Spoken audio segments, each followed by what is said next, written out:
ఒక గ్రామంలో ఒక పెద్ద ఆయన తనకు ఇష్టం లేని ఒక యవనస్తుడిపై దొంగ అని పుకార్లు పుట్టించాడు.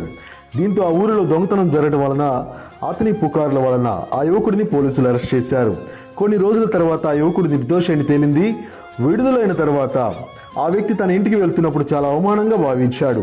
తనపై తప్పుడు ఆరోపణలు చేసినందుకు అతను వృద్ధుడిపై దావా వేశాడు. కోర్టులో వృద్ధుడు జడ్జి గారితో ఇలా అన్నాడు, అవి కేవలం సరదాగా అన్న మాటలు మాత్రమే, నేను ఎవరికీ హాని కలిగించలేదు అని అన్నాడు.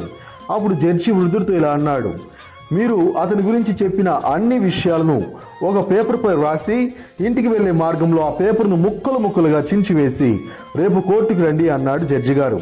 మరుసటి రోజు జడ్జి గారు వృద్ధుడితో అన్నారు, తీర్పు చెప్పే ముందు మీరు వెళ్ళి నిన్న మీరు చించి విసిరేసిన కాగితాలన్నిటినీ సేకరించి తీసుకురండి అని చెప్పారు.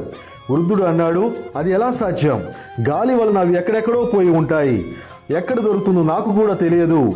అప్పుడు న్యాయమూర్తి ఇలా సమాధానం ఇచ్చారు, అదే విధంగా మనం పుట్టించే పుకార్లు ఎక్కడికెక్కడికో పోయి ఒక వ్యక్తి గౌరవాన్ని నాశనం చేస్తాయి.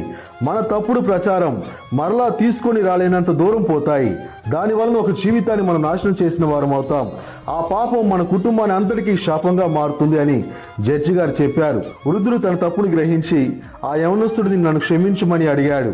నేర్చుకోవాల్సిన పాఠం ఏంటో తెలిసినా, అబద్ధ ప్రచారం చేయడం మరియు ఆ ప్రచారాన్ని నమ్మటం వలన దేవుడు మన జీవితాలను అసహించుకుంటాడు. జకర్యా 8:17లో తన పొరుగువాని మీద ఎవడునూ దుర్యోచన యోచింపకూడదు, అబద్ధ ప్రమాణము చేయనిష్టపడకూడదు, ఇటువన్నీ నాకు అసహ్యములు, ఇదే యెహోవా వాక్కు.